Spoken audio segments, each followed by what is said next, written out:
Julian Castro made his debut on the national stage in 2012 when he delivered the keynote address at the Democratic National Convention as the mayor of San Antonio, Texas. He later joined the Obama administration as the Secretary of Housing and Urban Development. And today, he is one of 17 Democrats vying to win his party's presidential nomination. Joining us now from his hometown of San Antonio, Julian Castro. Welcome to the NewsHour. Great to be with you, Judy. And I want to start with a question I've been asking every one of the candidates, and that is why you? Why are you in a better position? Why are you more qualified than everyone else to be the Democratic nominee? That's a great question, and probably the question that those of us on the campaign trail get asked the most. Look, I think that people are looking for three things this year. Number one, they want somebody with the right experience to be president. They want somebody with a strong, compelling vision about the future of our country. And of course, they want somebody that can beat Donald Trump. I'm one of the very few candidates with strong executive experience. I've actually been in charge of something and gotten things done. I was mayor of the 7th largest city, my hometown of San Antonio, and I served as Secretary of Housing and Urban Development under President Obama, managing a department that had 8,000 employees, a $48 billion budget, offices across the country. So I have a strong track record of executive experience. I also have a strong, compelling vision for the future. I want to make sure that everyone counts in this country, not just 37% of the country that this president considers his base, but everybody. And I've outlined a blueprint for everybody to be able to prosper in the years ahead. And I can beat Donald Trump. Number of things I want to ask you about. One of the issues you've stressed is immigration. You favor decriminalizing border crossings. What does that mean? Does it mean open borders? It does not. It means that crossing the border without permission would still be against the law, but we would treat it like we used to treat it for more than 50 years under Democratic and Republican presidents when it was considered a civil offense. The reason that I believe we need to go back to how we used to treat it and do it effectively is that when Trump came in, he weaponized one particular section of the law that was passed in 1929 but wasn't enforced for more than 5 decades. And he's using that misdemeanor crime to incarcerate migrant parents and to take them away from their kids.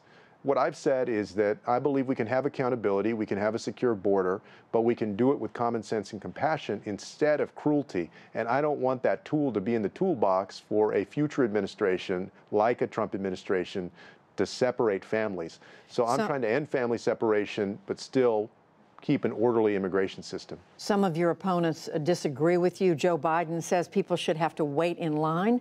Governor Steve Bullock of Montana said the other day this would lead to an explosion of people at the border. My question is, would you offer them free health care once they came across? Well, I mean, let's just get something straight. Under Donald Trump, our immigration challenge has actually gotten worse, not better. A couple months ago, we had 144,000 people that showed up at the southern border. We've had more people that are coming because he didn't do what I have said that he should do, which is, for instance, a 21st century Marshall Plan for Honduras, El Salvador, and Guatemala so that people can find safety and opportunity at home instead of having to make the dangerous journey to the United States. We need to engage in some preventive action so that we won't see so many people show up at the southern end of our border. With regard to health care for undocumented immigrants who are already here, I believe that everybody in this country should be able to access health care. Now, why do I say that? Number one, if you're a taxpayer out there, you may hear that and wonder, like, you know, what are you talking about? You are already paying for people's health care in this country. It's called the emergency room. Right. People show up in the emergency room, and that's the most costly way that we can do health care. If I were president right now, I would allow folks, if they're undocumented, to buy into the exchanges so that they're contributing something into the system and they're able to get preventative care. I think that's smarter and a cheaper way to do it. Let me just ask you several other things. Health care for all of us, your proposal is to automatically enroll everybody into a Medicare plan, but give them the chance to opt out if they want to keep their private insurance. Joe Biden has a kind of the mirror image of that. He would have people have to opt in if they want to join Medicare for All. Why is your proposal better than his? The difference is that my plan would cover everybody, whereas Joe Biden's plan would leave 10 million people uninsured. If we're going to go through all of the battle that's involved in reworking our healthcare system, it makes no sense to leave 10 million people uninsured at the end of the day. So if we're going to do it, we need to do it right. Staying in the race, you made a pretty, I think it's fair to say, desperate appeal for money about 9 days ago. You tweeted out a message saying if you couldn't raise $800,000 by October 31st, that's tomorrow, that your campaign would be silenced for good. Are you going to make it? I believe that we will. We're not quite there yet, but we've gotten grassroots contributions from all over the country, people putting in $5, $15, $25. I'm very proud that I have one of the highest rates of small dollar contributions. I think our average contribution last quarter was $18.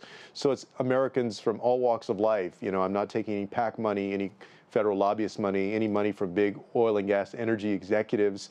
It's powered by the people of this country. I believe that we're going to make it, and then we're going to fight like crazy over the next 2 weeks to try and get on that debate stage in November.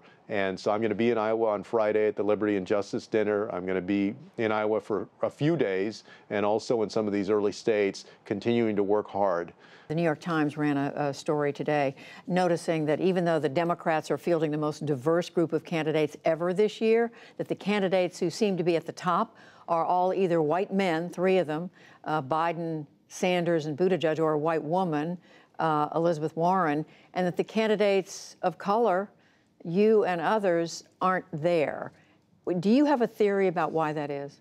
People tend to gravitate right now, at least, toward this idea that you have to go with a safe choice or a certain profile of candidate that they think can win in Pennsylvania or in Ohio or in Michigan.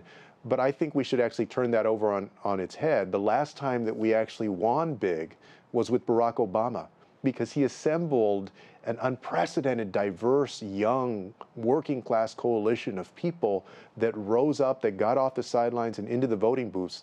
I'm confident that I can do that if I'm the nominee. Julian Castro seeking the Democratic nomination for president. Thank you very much. Thanks, Judy.